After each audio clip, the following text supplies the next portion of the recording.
Little Miss Recap contains adult language and is intended for entertainment purposes only.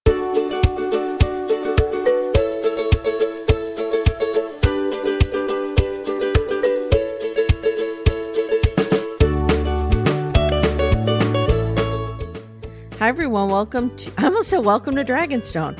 Welcome to Little Miss Recap, the podcast where we embrace and we just start making out. My name's Amy Archer. I'm with my BDF Christine. She's here with me today. I'm on vacation, so I might sound echoey. I'm in a weird spot. Mm-hmm. You're just going to have to deal with that. I don't know what else to say. Christine, what'd you think of this episode? It was good. It was good. I think I'm a little tired of seeing Daemon in Harrenhall at this Me too. point. Me too. He needs to go home. But I think I know what they're doing because we'll get there. But I think they broke him. I think he broke this episode. Mm-hmm. But did we need 5 episodes of that? It's a lot, and I think a lot of fans are getting tired of it. Yeah. How's your week going? It's fantastic. So I'm in Ocean City, Maryland, and I'm with I'm with one of my daughters and her friend. Mm-hmm. And we're in this tiny little townhouse together, and it's in a real sketch neighborhood, but it's okay. It's all right. It's okay. But what's funny is there's no mirrors in this place. Oh. Which leads me to wonder if it's haunted. In the bathrooms? There's little mirrors over the bathroom sinks. That's it. Okay. There's no mirrors in the bedrooms. No nothing anywhere else. So now my poor mother has to share a bathroom with the teenage girls down there. And she's like, I could just never get in there. They're always in there over the sink, putting on their makeup, doing their hair, doing everything. And she's like, I can never get in there. It's weird though. I never saw a house with almost no mirrors in it. Some people are suspicious of, or superstitious, not suspicious of mirrors. They are. I'm just wondering if it's haunted. Is that? Oh, it's a vampire thing, right? Vampires. I think it's also like an occult type thing. It's I don't really know too much about that, but I've heard. My husband is a little superstitious about mirrors for some reason. I have a giant one in my bedroom, so I don't. Well, I'm not going to ask a follow up on that. No. It's on the wall. Okay, you know what? Let's just not. I have a mirror over my dresser. That was my So my gram quit school in 9th grade. To go get a job because she wanted so desperately to work. I'm like, okay. And the first thing she bought was a mirror for her mother, and I have that mirror. And it's like a little round mirror. It is my absolute prized possession. Excuse me as I swat away flies that are trying to attack me. It's my absolute prized possession, my mirror. So I'm into mirrors. Nice. I don't know. I have a lot of them in my house. Yeah, mine's kind of like old school looking. It's very cute. So yeah. Okay. Mm-hmm. All right. Are we ready to talk about this? Yes. Okay, guys. This is House of Dragon, Season 2, Episode 6, Smallfolk. And as usual, Christine will be our Daemon correspondent, reporting from Harrenhall. Okay. Again. So let's start with, and I did not have time to do a lot of research like I normally do on terms and people that I don't know. Mm-hmm. So I mean, just send your hate mail to littlemissrecap@gmail.com. I don't know what to tell you. I'm sorry. Okay. So out in the world. So just out in the world somewhere is the location for this scene. Yes. Some Lannister is marching to the Red Fork, and he's got a whole army with him, and he's got a real fucking lion. Mm-hmm. Like in a cage. Like that could rip your face off. Is a lion a weapon of war? I don't think so. Normally, think about it though, that's a badass idea. You show up, maybe you don't have soldiers, but you just have a bunch of lions in cages. You just turn them loose on the other army. I'm not sure how trainable they are, though. Like, what if they come back and attack you? Attack you instead for keeping them in the cage. They are cats, you know? That's true. You can't tell a cat what to fucking do. So he does not want to go to Harrenhall until Aemon escorts them on Vhagar. Don't blame you, dude. Don't blame you. Because he knows that Daemon and, is it Caraxes, his dragon? Yeah. He knows they're there. So he's like, I'm not marching into a dragon. So he's like, we're just going to hang here. We're going to bro out at your castle. Did I get all that right? Were they at Red Fork? I think yes. Okay. I think that's where it was. Yeah. Okay. Let's go over to Dragonstone. There's a lot happening at Dragonstone tonight. Corlys is now hand, and he has such a commanding presence, doesn't he? Yeah.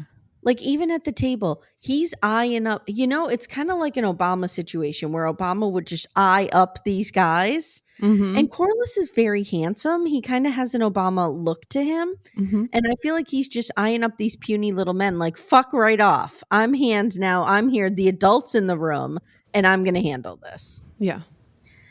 So, the Avengers assemble? Okay. Pour one out for Sir Stefan, because they bring him in. And they're like, guess what, Stefan Darklin?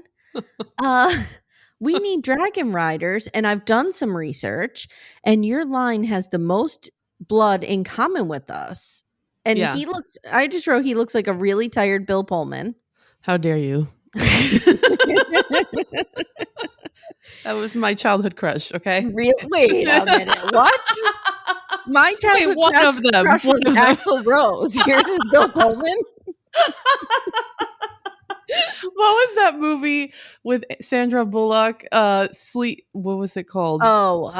Sleep. Not Sleepless in Seattle. That's a different movie. When she pretends to be his fiance. Yes, that the one. Dies. Oh, yes. What is that? No, the brother doesn't die. The brother's in a coma. Yeah, he's in a coma.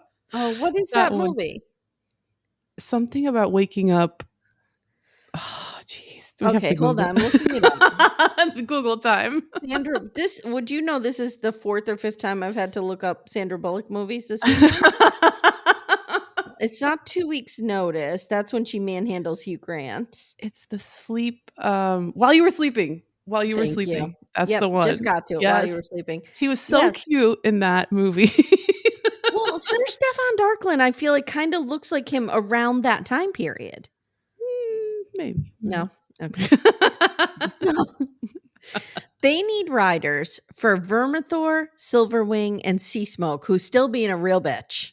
Seasmoke, let me just say, Seasmoke and Sprite had the same energy this week. They're both not doing good things. No. So he suggests that maybe we try Rhaenyra out. Like, you still have dragon riders. And Corlys says, no, Rhaenyra's tried and none of these dragons like her. Like, she's failed miserably at this. So then Rhaenyra tells him, your grandmother's grandmother, Ariana, I think her name was born a Targaryen princess. And he's like, really? Okay. So he's all boned up about this. He's like, even if I'm going to die a fiery death, spoiler alert, you are, I'm going to try this because you're my queen and I've sworn my duty to you no matter what that means. And the rest of the council's kind of like, we don't think this is a good idea. This guy, you're going to, when she pulled it, were you stunned that Sir Stefan Darklin was the one they're going to put on this dragon? Yeah, I was, I mean, I wasn't too surprised because clearly she's looking for a highborn, somebody that's in the noble house. I guess he doesn't strike me as highborn. No. It's the Bill Pullman resemblance. How dare you? So now we have a You've Got Talent kind of situation. America's Got Talent, AGT. Yeah, America's Got Talent. Dragonfire edition. Okay. So it's amazing. It's very cool. They tell Sir Stefan, look, Seasmoke is going to come in. She's going to be being all bitchy.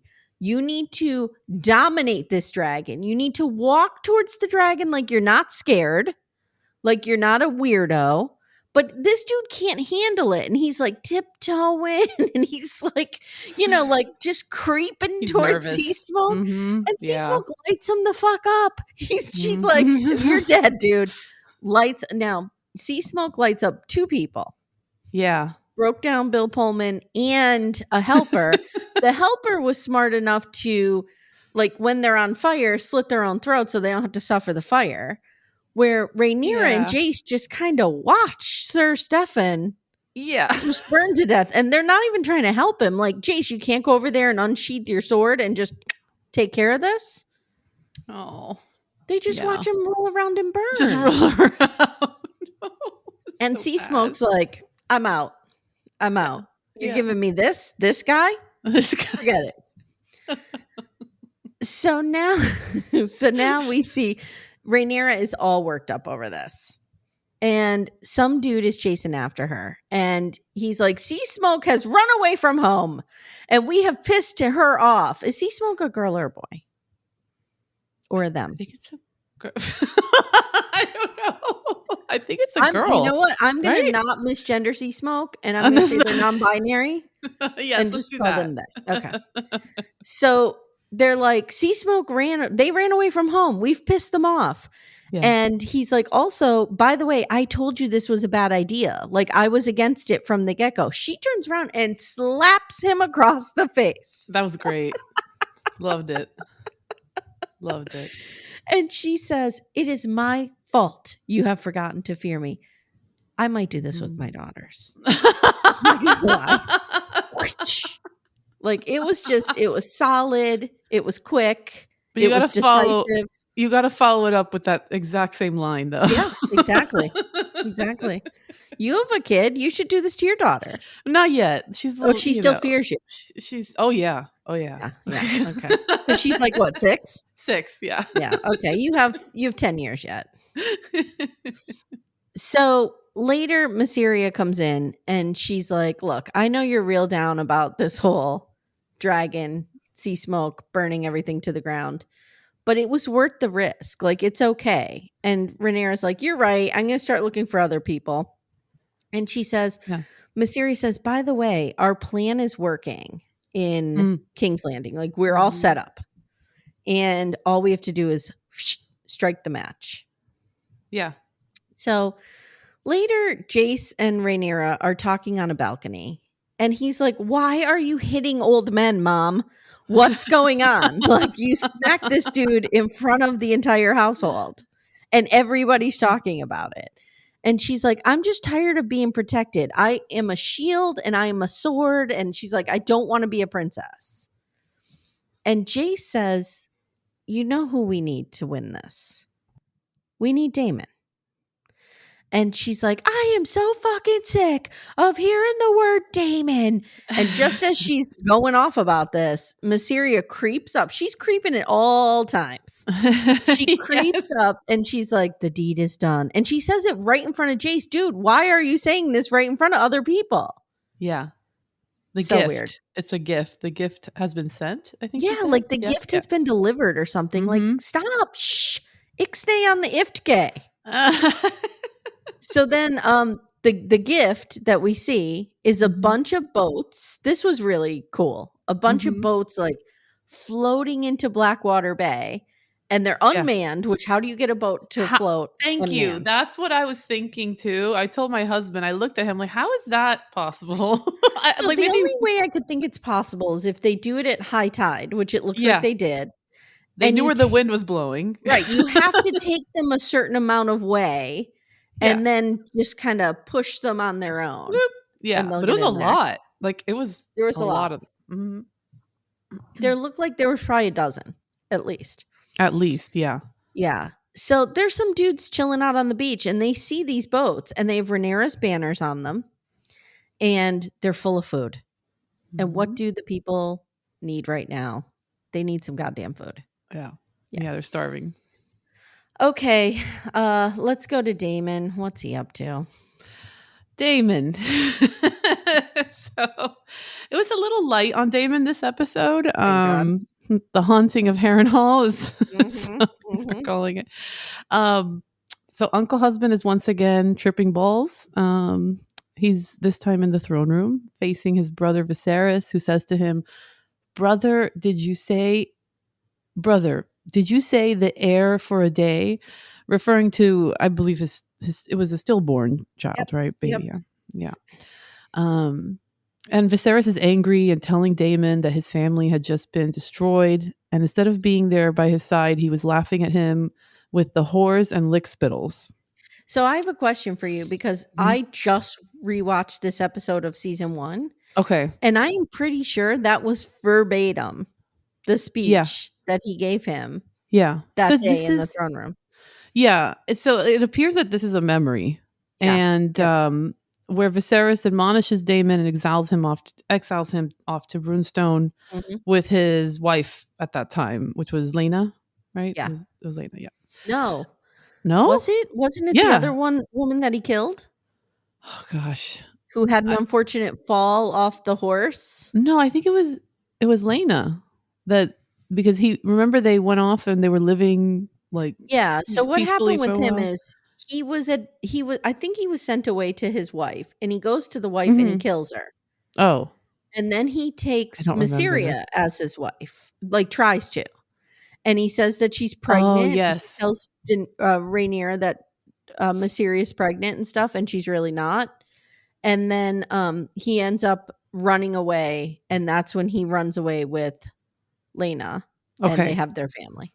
Okay, got it. Yeah, it's been a while since I watched season 1. I just watched it. Yeah.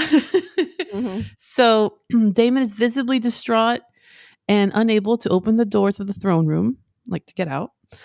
He then awakens once again in the dining room, as I like to call it, Harrenhall, where he finds my favorite sassy character, Sir Simon Strong, again.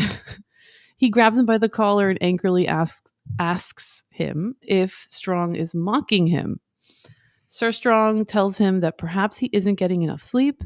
Daemon is still enraged, and he starts to question if Strong is the culprit tampering with his peace.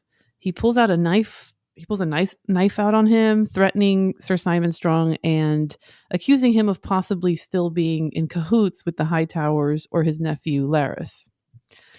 Yeah, this is some real, like, you're getting a 1-star review on Airbnb energy here. You invited me here. This is not what the description said was going to happen. I can't sleep. No. Strong is adamant that he is not behind it. Sir Simon then begins to, he then starts to like weirdly shush him to calm down. Did you notice that? That was so weird. Yeah. Like, Daemon is freaking out and he's just going, shh. Okay. There's nothing creepier than when you're like having a real reaction to something and somebody else is just going, shh. Yeah. Okay, I feel like that'd make me angrier. We want to like pummel them to death. Yes.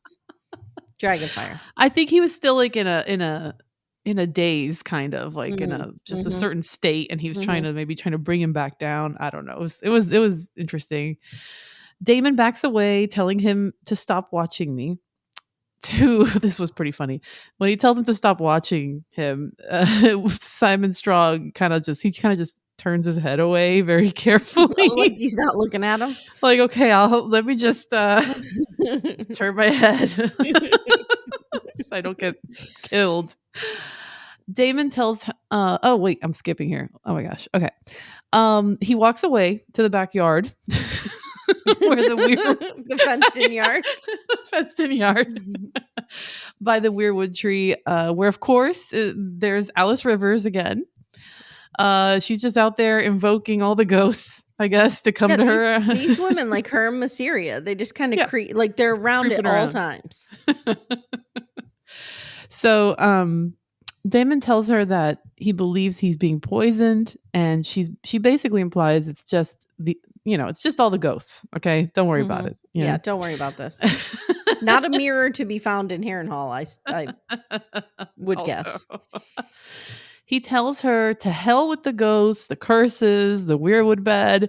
He is over it. Okay, he's done. Alice stays thought pretty at first that he was leaving. That's what. Yeah, I think he was. He was heading to his dragon, wasn't he? It looks like, you know how you go out in the morning and you start the car, like when it's cold weather? It looked like he went out and started the dragon, and he was going to get out and get on that dragon. Yeah, he was going to get on the dragon. Yeah. So he's over it. Alice stays cool as a cucumber and tells him how he always runs away from his problems. Dragonstone, the Stepstones, Pentos, Harrenhall. I like how she says Pentos. She goes, Pentos. And he tells her, I awaken and I do not know where I've been. Alice reminds him that there are older things in this world than you or I or our living memory. You are not the player, but a piece on the board, as am I for that matter. He responds by saying he's not like her and walks away. Alice tells him that his anger blinds him. And what did I write here? Telling Alice that Rhaenyra never really... Oh, he tells Alice that Rhaenyra never really wanted the crown. Alice responds by saying that maybe that's why she's better suited for it. That's why that was so interesting to me. Because that is true when we think about it. Like some of the best leaders in American history, for sure. Surely global history as well. Like took power reluctantly, or were, you know what I mean? Like stood up when they needed to. And then stood down when they needed to. I thought it was interesting. He yells at her to stop lecturing him. And then Alice says a very poignant line, which is that is so relevant to our current times. So Viserys never wanted the crown either. It's not a prize to be won, but a burden to bear. So that is a great line. Alice really gets some of the best lines in the show, I think. Yeah, I like her. I like her great. Ghostly character. Daemon stays quiet for a moment before asking her for her counsel and how to deal with the River Lords. She's clearly flattered by this, saying, oh, I guess you need my help now. He's like, no, counsel, not help, right? She brings up the fact that House Tully may not be the largest, but it is the most stable at governing the Riverlands and the River Lords. Daemon brushes it off that they're of no use to him because, Grover Tully is useless. He's bedridden, shitting himself. Right. Alice insists that House Tully is necessary for him to gain ground, though. Daemon doesn't believe he can do anything to sway them. Alice then assures him that he's basically useless. Like, she agrees with him. Yeah, you're not going to be able to do anything, but she's implying, I think I can. I know. And then she just mysteriously summons an owl to her and just starts feeding it. So okay, my husband at this point goes to me, I kind of want a pet owl. My fear of birds. I was like, I will move out. If you move an owl in, I will move out. Maybe that's what he wants. I don't know, but I don't want an owl. Not in my house. No, I don't think so. No, they're creepy. One of my very good friends, another Amy, is obsessed with owls, and she would terrorize me all the time with owl paraphernalia. No. I just I had an ex, like not an ex-boyfriend, but someone I used to hook up with when I was younger.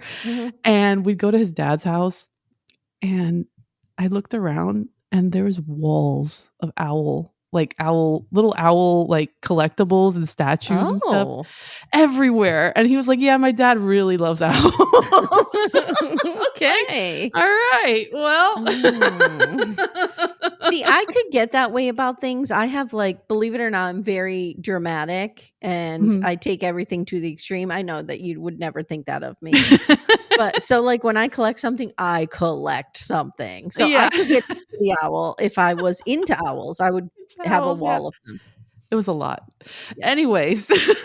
I would, what I would do? I would take one of those little owl figurines and be putting hidden cameras in them. Oh my God. Just to spy on people. So he asks her for his help again, for her help. He asks for help again. Alice then tells him to do nothing now. In 3 days' time, the winds will shift. She then walks away mysteriously with her owl. So it had a real Harry Potter feel to it, didn't it? It really did. It really did. It really did. So the next Daemon scene is more visions or memories. Daemon watches as his brother Viserys cries over the body of his beloved wife in the crypt. He comforts and holds him as he cries. Daemon tells Viserys he's sorry, that he needed him, but he's here now. That was so interesting to me. Very emotional, yeah. Because I think this is what Harrenhall, if we're going to make Harrenhall a character, was trying to do to Daemon. I think they had to break him. Yeah. And then he had to, like, okay, now we have a moment of vulnerability from him. There's a lot, I'll touch on it again, but there are a lot of points of vulnerability in the show between different characters. This is one of them. Daemon then comes to again at the dining table, awakened again by Sir Simon Strong. We need Sir Simon Strong cam. Like, we need to see what is he seeing. His point of view. Yeah. You know what I mean? Like the Big Brother feed in the Big Brother house. Like, we need Sir Simon, Harrenhall cam. Just all the time. So he comes with the news that Lord Grover Tully has passed away, and young Oscar Tully is now Lord Paramount of the Riverlands. Did you notice that that 10-year-old kid? Yes, the 12-year-old. Did you notice their names? Grover, Oscar, and what's the other? He did that on purpose. He did that on purpose. Yeah. Which is kind of cool. So Daemon asks him about the manner of his passing. Strong tells him that, well, he's been pretty sick, as you know, and no one was able to heal him. However, Alice Rivers did volunteer her renowned skills, but I guess it didn't work, Shrug. Daemon's like, hey. He's like, okay, well. So I'm wondering now, has it been 3 days later? I know, like, has he been in a delusional state? We don't know. We don't know. So he's happy about this news, and he begins to sob at the table. Yeah. He's a changed man. Yeah. Because when have we seen Daemon sob before? Never. I don't think, no. Yeah. Even when his wife died, and This is interesting. And just from a writing standpoint, like, okay, so this clearly signals a change in the character's demeanor, the character's motives and actions. Like, how does this now translate to what's going to happen? He really loved his brother. Fight for Rhaenyra. Yeah, he really loved Viserys, and he wanted that approval, like that. I don't think it's just about powers. He wanted that approval from his brother, and he really cared for him, and that's what I think they're demonstrating here in the show. Yeah, but like, if he had this change of heart, this softening towards Viserys, does this now mean he will respect Viserys's choice? Yeah. We'll okay. See. Well, you know who's not crying and who's not happy? Aemon. So we pick up on Aemon and the small council, and he is pissed that the Lannister that I mentioned in the beginning has the nerve to like summon Aemon to escort him to the Riverlands with Vhagar. And he says, I am not, I am the Prince Regent. I am not to be ordered around. And he says, can't the fucking Lannisters like march from the Tooth to Harrenhal by themselves? Do they need me to hold their hand? And one of the council guys is like, they're scared of Daemon and Caraxes, but Aemon doesn't care. It's like, I don't really care. So he instructs Tywin Lannister to make an alliance with the Triarchy. So the Triarchy are the people who have the barricade in place, correct? Yes. And weren't they also the people that Daemon fought at the Stepstones? Yes, I believe so, yeah. So my notes say Thailand, but it's Thailand. Yeah, Thailand. Have it like the country. Says they are just free people. Like, they're like captains and pirates, and they're nothing more than like, just murderers and looters, basically. Right. And he's like, they're dangerous, dude. We can't make an alliance with them and like invite them into our city. Are you an idiot? Like, we only use them for a very specific purpose because they're crazy. Yeah. And Alicent says, we can't trust the Triarchy, and your father knew this. Yeah. Now we have this very subtle, like, Aemon is talking over Alicent. He's not listening to her. And then somebody says, the Red Kraken waits. Maybe we can offer up the Dowager Queen. So the Red Kraken is Lord Dalton Greyjoy, head of House Greyjoy, and Lord of the Iron Islands. And Alicent is like, I'm not marrying that dude. I know what becomes of his line. I'm not marrying that dude. So Aemond wants Criston Cole. Here's the new plan. Aemond says to Criston Cole, you go challenge Daemon. Head out there. Take your army and go. And Criston Cole's like, I don't think we're ready, dude. But Aemond says, here's what's going to happen. The Lannisters, once they decide to stop fucking off and getting down there, they're going to be hitting him from the west. You'll be hitting him from another angle, and he'll be forced to defend himself on two ends. It's not a bad plan. And Aemond says, and then I'll come in with Vhagar as like I'll be like the encore, right? When everybody's dead, I'll fly in there and, you know, he says, I look for the chance to face my uncle. So Alicent hangs behind after the small council breaks up, and she tries to reason with him, but he fires her, and he basically does like, get back in the kitchen and do your domestic duties. This is a woman who like ran the country. Right. Ran the realm. She touches him lovingly on his face, and she says, have the indignities of your childhood not yet been sufficiently avenged? I thought that was great. Yeah. And he just shoves her hand aside, and he gets up and he walks away. And he tells her, you have the gratitude of the crown. So basically, like, thanks for the 50 years of service. Here's your watch. Exactly. Yep. You're being retired. Now we switch to the Smallfolk camp, as I'm calling it. And we are at the tavern with Ulf. Remember Ulf a few episodes ago in the tavern bragging that he is the bastard brother of Daemon and Viserys. And he's chatting with Diana and another patron, and they're starving. And this well-placed patron starts lamenting about how the castle is banqueting every night. And she says, my girls were in the Red Keep a few nights ago, and the new Prince Regent, they were partying it up like it was 1999 in there. Like it was head to toe, I don't know, broing out. Yeah. They had lamb pies, beef and gravy, dancing. And Ulf says, you know, Viserys loved his feasts and his wine, but never while we were going without. Like he kind of knew to chill it out a little bit when his people were starving. And she says, well, he's dead and his rightful heir has been denied the seat. So nothing we could do about that.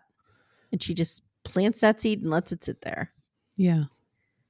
Later, food is getting really, really scarce, and wagons are riding through town with sheep for the dragons. And people are screaming at this. And they're like, you have enough food to feed your dragons, but not enough to feed us.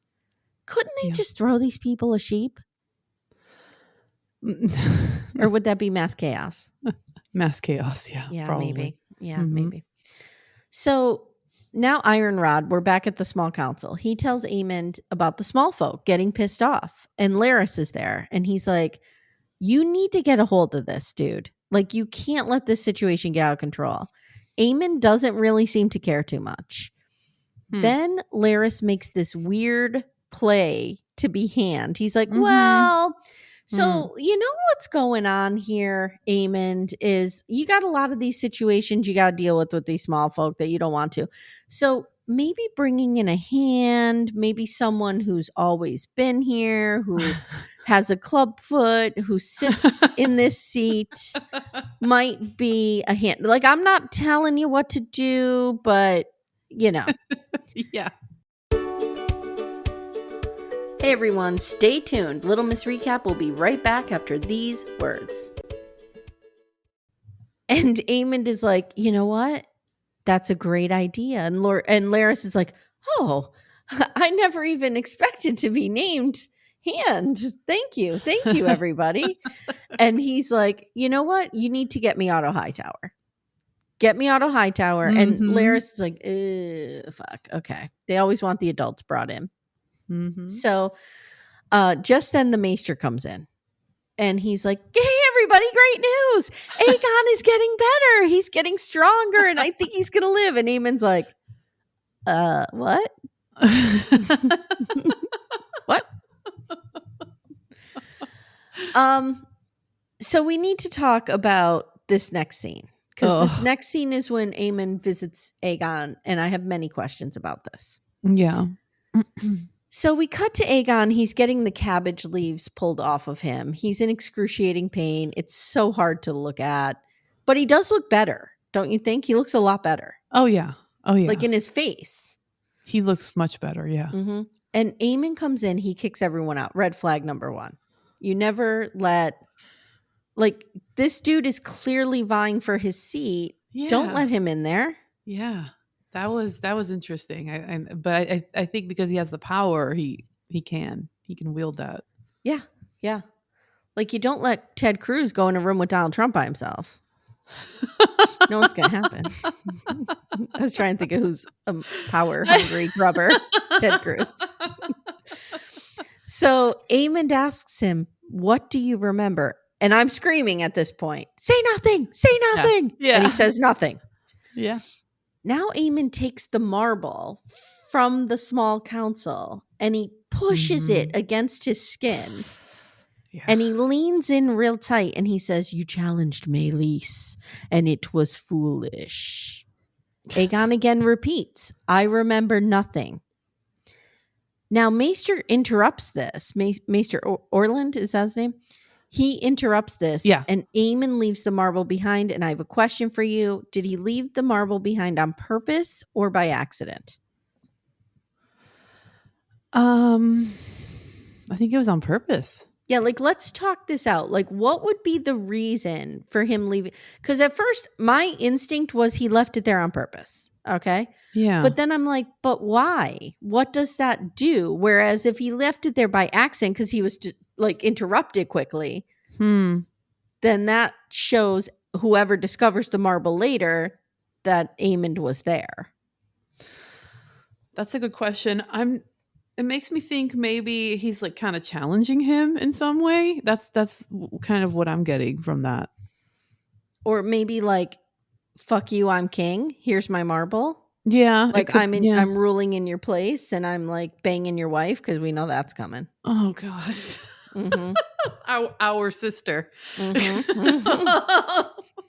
Kind of like our father, but different. Mm-hmm. I don't know. I just didn't know if it was, at first I thought it was on purpose. Now I'm thinking it might have been by accident. I don't know. Yeah. Okay, guys, let us know what you guys think. Mm-hmm. So Alicent later visits Aegon and he's sleeping. And she says to the Maester, like, what's going on here? I thought you said he was better. And the Maester's like, well, he sleeps like 9 out of 10 hours. Like yeah. But in that 45 minutes of consciousness, he's better. Yeah. And she says, what will he be if he lives? And the Maester's like, I gotta go.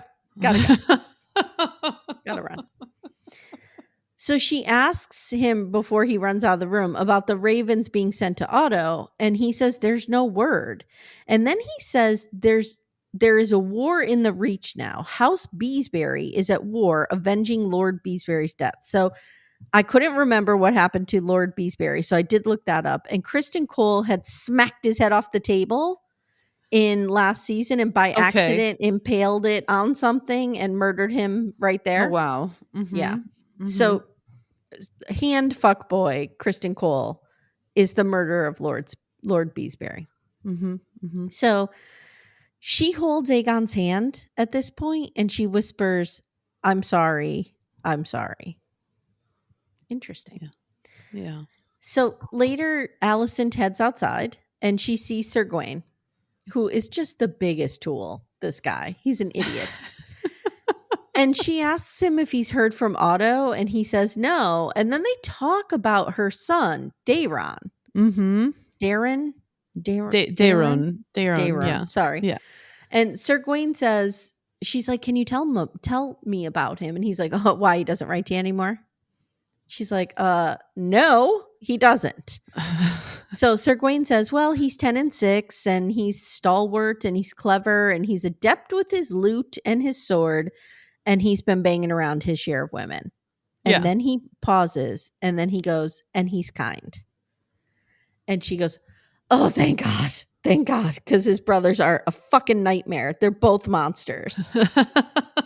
And Gawain says, maybe the Red Keep is a bad place to raise children. And then in her moment of vulnerability, she says, was it the court or was it their mother? Yeah. And Gawain says, I'm sure you did your best. And they ride off. What'd you think of this scene? That was interesting. This is the story of like a royal family, and it's a little different from like maybe a regular family, how everyone's raised, how people are kind of just sold off to keep the peace in one land or the other. And, there's certain ambitions. So, the question here is more of like there's a emotional human element here where we're asking, is it the environment? She's asking, is it the environment or was it me? And she feels a lot of guilt. She feels so much guilt, especially about between her, Aemond and Aegon. She sees the hurt in Aemond and his need for, I guess, getting revenge kind of on everybody and everything. And then she sees how broken Aegon is and what his brother, she knows his brother did this to him, and you can tell she's really feeling it now. Well, it's interesting because I think this is something like just having two kids who rival each other. Like this is something every parent deals with, right? Like what is typical sibling bullshit? Yeah. And what is I have to protect one kid from another? And like I know that's this is an extreme case, but like there are situations in our world where this kind of thing happens, where you have sibling bullying and stuff like that. So I think Alicent is feeling, you're right, like this guilt of, here I thought Aemond was the picked on one. But again, if she had protected Aemond in a real way from the bullying of Aegon and the other kids, would he have turned into who he was? We don't know. But like now she's forced to protect Aegon, who was the bullier and is now the bullied. And I don't know. It does make you wonder, though, if she had intervened earlier, what would have happened? And where the fuck was Viserys through all of this? Like, he was their dad. Yeah, but he was rotting away. That's right. Yeah. R.I.P. All right, so now we go to Corlys, and he finds Alan of Hull there. And he's like, hey, dude, guess what? I'm giving you a station as my first mate. And Alan, this is me with my teenage daughters. Like, hey, guess what? I made dinner and I made da da da. And they're like, what? I hate that. So Alan's like, I don't want your fucking post. What are you talking about? And Corlys says, look, I was younger than you when I took my first command, and you distinguished yourself in the Stepstones. So you need to do this. And Alan just says, is this a command? Or is this like, are you forcing me to do this? And he's like, yeah, I am. Yeah. Report tomorrow. Some real father-son energy here. So later, Milli Vanilli is hanging out with Alan, and he's confused as to why Alan is. And if you guys have to ask me who Milli Vanilli is, you don't know who Milli Vanilli is because he's there. He is. I think it was Fab, right? Rob is dead. We talked about this. Fab, who's stunning, a stunning man, and this man is also a stunning man. Yeah. He's like, why are you refusing this command? He's like, you saved his life. You deserve to be rewarded for that, dude. And Adam is shaving his head like right down to nothing, which is so interesting to me because if he is a Valyrian bastard, which he is, he would have the gold hair, right? The white hair. Probably, yeah. Yeah. It's interesting. Although Milli Vanilli doesn't have it. No, but he doesn't. Right. It's possible, yeah. So Adam says, I don't want anything from this guy. And he says the sea snake would rather have high tide seized by the sea than to call us his sons. And basically, Milli Vanilli, you need to stop dreaming over there. And Milli Vanilli's like, girl, you know it's true. Okay. So now we'll go to the Vale. It's like the only. No, what other? Blame it on the rain. I know that one. Yeah, that one. Yeah, yeah. There's a few of them. The songs are actually good. Yeah, it was just a big controversy with them and the lip syncing. I did a whole episode on Milli Vanilli for Gen X. This is why. I'll find it and I'll direct your attention to it. If you're interested in more Milli Vanilli news. All right. So the end scenes. Here we go. Wrapping this episode up here. Alicent and Helena head to the sept. Alicent comes to find Helena, and she's playing with her crickets. And she says one of the crickets has stopped singing. And I thought that was really interesting because she has two of them. And I thought, are they a symbol for Aemond and Aegon? And one stopped singing means one is going to die. Yeah, that's interesting. I'm not sure. I don't know. Yeah. And so she's like, let's go light some candles for your husband, brother, Aegon. Remember him? The one you're in love with? And Helena's like, oh, God. All right, whatever. In the town, we see Hugh the Hammer, the blacksmith dude. And he sees a bunch of small folk running in with those bags of food that Rhaenyra had sent on the boats. And he just grabs a random guy, beats the shit out of him, and takes the food. Yeah. Violence is erupting is basically what we're supposed to know here. So the town is getting real scary, and Alicent and Helena are rushed out of the sept. Some dude comes in, a Kingsguard, and he's like, we got to get you out of here right now. We got to go. Guys, pro tip, if you're anywhere and somebody runs in and says, we got to go, we got to go, we got to go, get up and go. Just get up and go. Just go. Run. Something's going down. So this is a crazy scene. And like the way the tension built in this scene was unbelievable. It was like the whole street was a mob. It reminded me of the footage that you see out of January 6th. Right? Like just the mobs of, and you're like, oh my God, what's going to happen? Yeah. And so people are screaming. They're throwing shit at them. They call Alicent the Queen of Fishes, which I'm not really sure what that means. But we did hear earlier from Ulf when he was complaining that they're just eating fish. They have nothing else. So maybe that's what that means. One guy grabs Alicent and a Kingsguard cuts his arm off. Oh, that was crazy. And Alicent is screaming at them to sheath their swords and to stop fighting. It's bad. The Kingsguard are overcome. Some of them are overcome and just beaten in the street. They finally make it out of there. They make it to the carriage. And Alicent is like scratched up on her arm. And you could see she's totally shaken up. Yeah. At the Red Keep inside, Larys visits Aegon. And Aegon is ready to get like his liquid morphine or whatever he's taken, his opium. Milk of the poppy. Yeah. And Larys is like, hold off on that. Yeah. And he kicks everybody out of the room again. Dangerous. Don't do this. Have a Kingsguard standing inside at the door. Yeah. But he says, Larys says to Aegon, this medicine makes your mind cloudy and I need you for this conversation. He says, you've already written yourself into legend. You survived Dragonfire. But he says, you will never be... Okay, so this was... I talk about this a lot through the Gen X lens when we talk about things from the 70s and 80s. And so on soap operas especially, it was always a thing that if you were handicapped, quote unquote, you were never a whole man. You were not going to be a whole man. Like if you had any kind of impairment, you were not a whole man. Yeah. And Larys gives Aegon a little bit of this. Like you're never going to run through the fields, you know, just frolicking through the fields, dude. Right. You're lame now. Forget it. Yeah. And then he tells the story about how he came into the world screaming in Harrenhall, which is probably why it's haunted. And he said, oh, did you pick up on this? Larys says that his father blamed somebody in the household staff for putting a curse on him. And that's why he was born with the club foot. And I wonder if he's talking about Alice Rivers. Huh. I don't think so. You don't want to talk about it? No, let's not talk about that. Let's not talk about it. Not because I don't want to spoil anything, because it's a stupid theory. Let's just not talk about it. Yeah.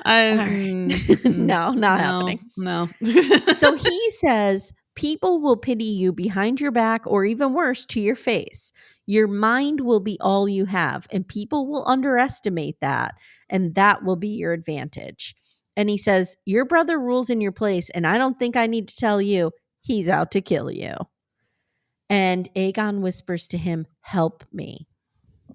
Yeah. Okay. Yeah. So this is another vulnerable scene here where we're seeing two characters, you know, talking about their vulnerabilities and how, again, someone asking for help. So yeah, Aegon needs him. Mm-hmm. And I think Larys, in the moment when he was at the table with Aemond, when he was vying for Hand, if Aemond had been receptive to that and named him Hand, this scene never would have happened. He's going to Aegon because he's like, your brother's a monster and I can't manipulate him. But you love me and you named me Master of Whisperers. So like I can control Aegon. I can't control Aemond. So I need to work my magic here. So I also want to bring up the veil. Oh my God, I skipped it. I'm sorry. Go ahead. Yeah. Let's talk about it. Rhaenyra, yeah. Mm-hmm. Rhaenyra and the veil. Rhaenyra took the kids out for a walk and realized there's a huge area of burned up land and that there's a dragon there. Mm-hmm. And then Jane Eyre, as I call her, Jane Eyre comes in to say, we're able to get you to Pentos. And Rhaenyra's like, there's a dragon here. And Jane Eyre says, there is. Let me just temper, don't go leaving us a bad review on this Airbnb yet. Let me explain.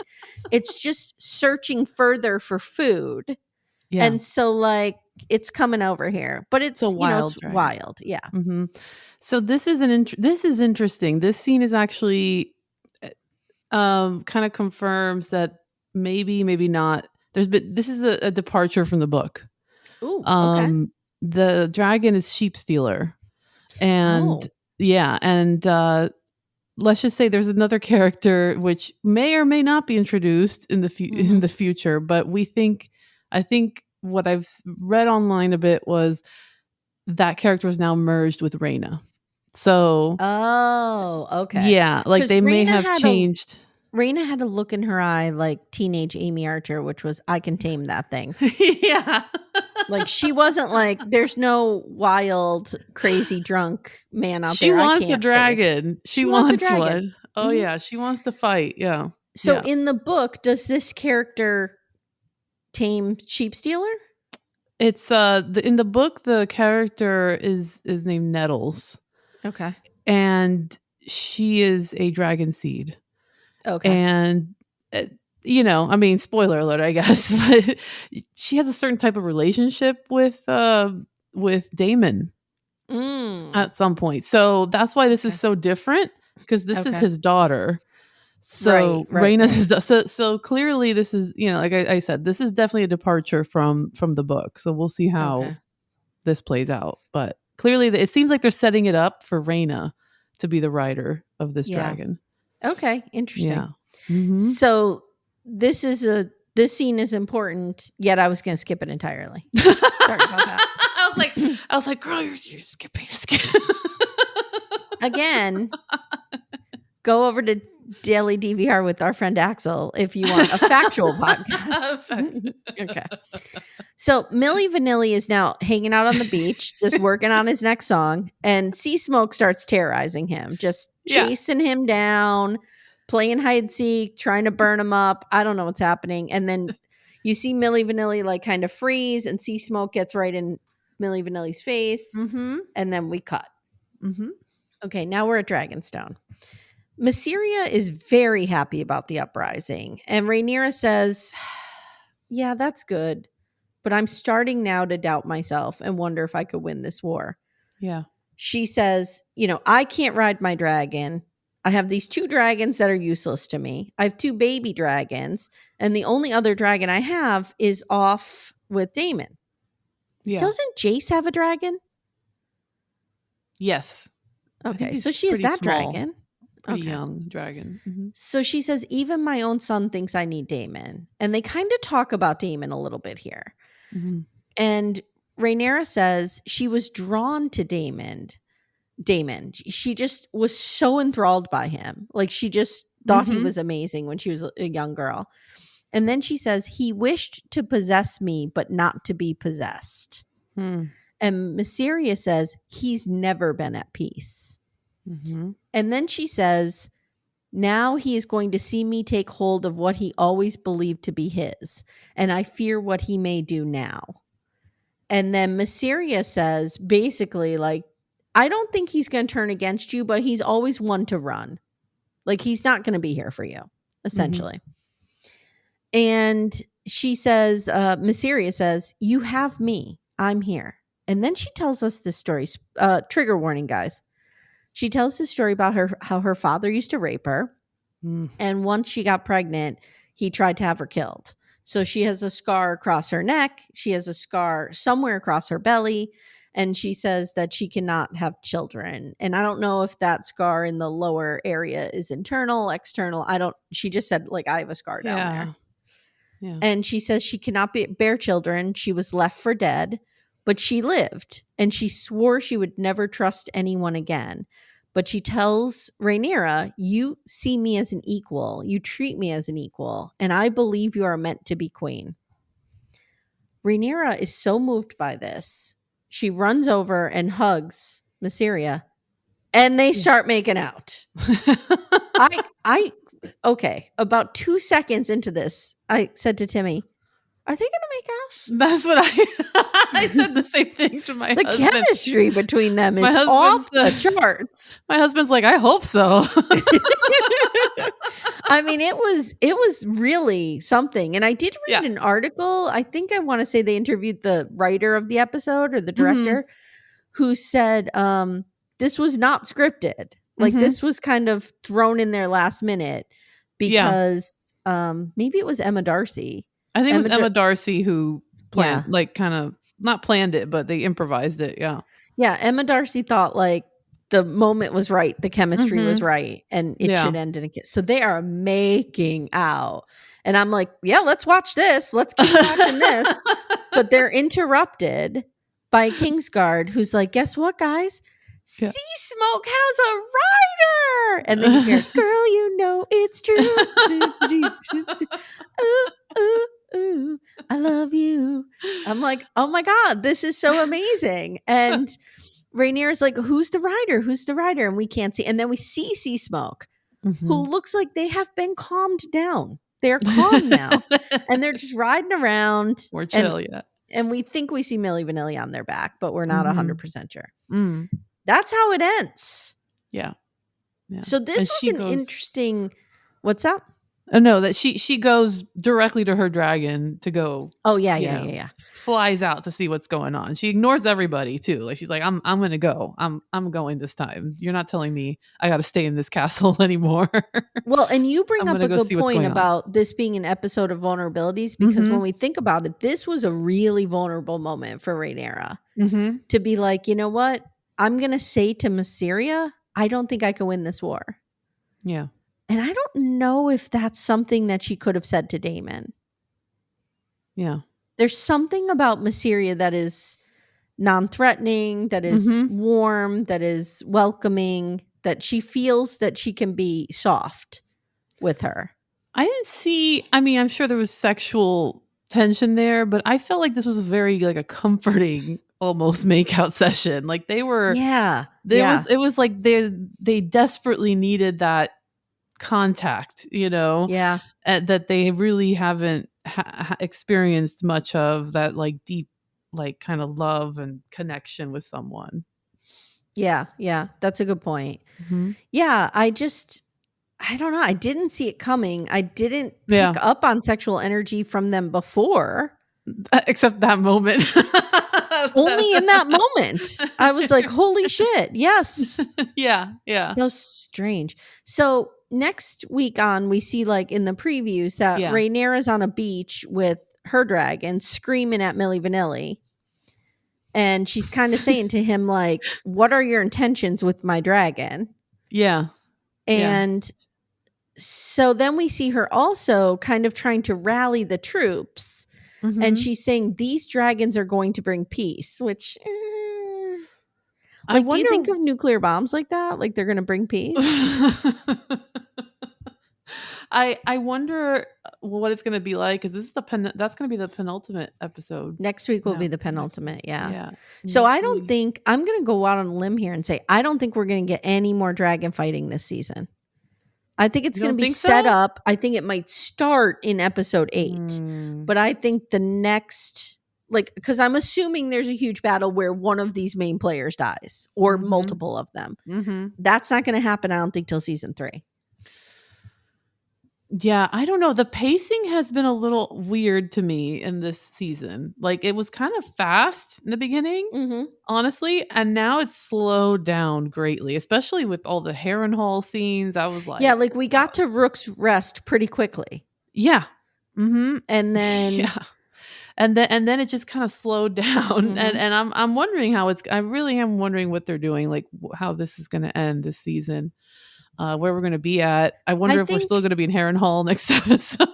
So, like, not knowing the books, my feeling is that by the end of episode 8, which will be the end of this season, we are going to have riders for all the dragons.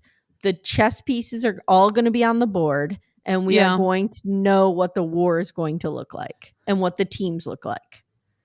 Which makes me think. Then I think in season 3, we burn it all fucking down. I feel like there should have been 10 episodes instead of 8. Yeah, I could have used 10. To be honest. Yeah. I love this shit.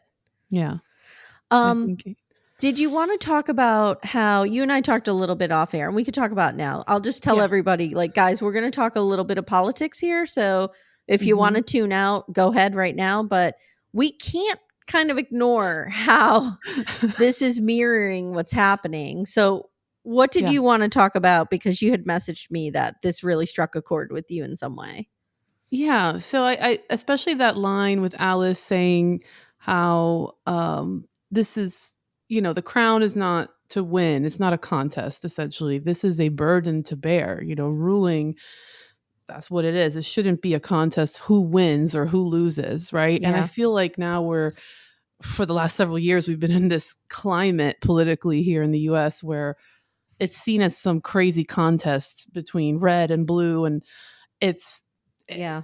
and what happened this past weekend, you saw a statesman who has been doing this practically his whole life now. Yeah. He's been through so much too, personally, losing it was one child, right? He lost his daughter, I think it was, and his wife. He lost his daughter and his wife, and then he lost Bo, obviously. And he lost Bo as well. Yeah. And it's so true. Hunter is, Hunter is the Seasmoke of this situation. Hunter's just whatever. So much personal tragedy in his own life. Yeah. And I see these parallels, and we have to talk about it, and what he did this weekend by bowing out was very admirable in my opinion. Yeah. I think it was well done, well calculated as far as the timing as well. We live in a time, and, I'm a Gen Xer. You're a Gen Xer / millennial. Millennial, yeah. Right? And are you 80 or 80? I'm millennial, 84. Or I'm sorry. Okay, I thought you were 80. Elder millennial. Let's go. Elder millennial. But like we talk about this a lot in terms of generations, which is when are the boomers going to hand over power? Like this has been a real struggle. And to be fair, the boomers are really the first generation that has been healthy into aging. Oh, so like they can hold on to power and serve in office until they're in their 70s or whatever, where that really wasn't the case previously. So like it's just been this discussion of people not really understanding. Okay, so it's interesting because there is a parallel here, right? Because if we think of ourselves as the small folk, we have this political class that doesn't really seem to understand what the small folk are talking about or needing or wanting. Yeah. And they're just holding on to this power up top. And it's like, so to see a boomer step down from power and be like, you know what? Is he a boomer? I think he's the greatest generation. Yeah. I think he's the greatest. I think he might be even older. Anyway, an old white guy. To see an old white guy step down from power, whether, we can make the argument. And again, we're talking broad political stuff here. We're not talking partisan, really. I mean, you can make the argument that he was forced to do it, whatever. The bottom line is he did it. He did it because he was listening as well. And he cares about the country, and he saw where this was going. He's like, I think it was admirable what he did. It was the right thing to do. And the moment that some say it was too late. It's not too late. It is not too late. Elections in Europe are not here in the US. Our elections are way too long. Like the year, like it's a whole year of and I think that's what was happening. I think we were all getting election fatigue. Like we still are kind of in it, right? Where we're just like, let's just get to fucking November. Let's get to November and be done with this. And I used to work in advertising, and political season was a nightmare. Because it would start in May and our lives would just be consumed by it. Because the amount of money they were pumping into our local TV stations were unbelievable. Wow. And now it starts a year prior. Like it's crazy. It's crazy. So I just think that we were all getting fatigued, and this just felt good. And I would hope that you would think that even if you're not a Democrat, that it just felt good to see somebody who's like an old white guy just say, okay, I'm listening. I hear you. I'm out. Let me pass the torch. Because I thought it was amazing. Letting go of power is very difficult. And I'm so excited now. I was terrified at first, because it was a moment of uncertainty when I saw the letter that he put out. But now, as we discussed earlier, like I feel energized. I feel in the air, the female rage just growing. People want fresh and new, and it's really exciting. I really hope we go at least back to some form of dignity decorum. And decorum and intelligence, please, for the love of God. Like I would give anything for Mitt Romney presidency right now. And I never thought I'd say that. Give me a Mitt Romney. I don't care. It's like, it's so wild to me. But anyway, so we had it. Sorry, guys. I don't mean to get political. I usually keep this space free of that. But we had to talk about it in terms of like this show, because this is what this show is. It's all about politics. And power. And power. And to see that Viserys, God rest his soul, is trying so hard to get a woman on that throne. I'm trying to get a woman elected. It's interesting. It is. And I really want to just give a message of talk to your neighbors, talk to your friends, even the ones who tell you, I don't like politics. They kind of ignore it and they kind of brush it off. No, talk to them. Tell them about these issues that we're facing and how big it is, and tell them this is real. This is really happening. This is not hyperbole. This is the most important election. We said that last time. This is even more important. So, I agree. I agree. Yeah. Especially if you have queer people in your life that you love, and or queer kids, or are queer yourself. Like this could be life or death for them. Like this is extremely important. So we hope you enjoyed this episode. We'll see you here next week. Hopefully we don't have as much Harrenhall stuff. I don't know. Hopefully this comes to an end, but we'll see. Hopefully more action. If you haven't already, please jump in our Facebook group, Backdoor Friends. Hey, guess what? We got a political chat set up in there. Because we know it's interesting times and people want to talk about it. But we also know that a lot of people don't want to be bothered with politics. They just want to bury their head in the sand in a good way. I do too. And just live in our reality TV world. And that is a place for you to do that. But, if you want to get in on the chat, that's a side chat that you can voluntarily jump in. Join.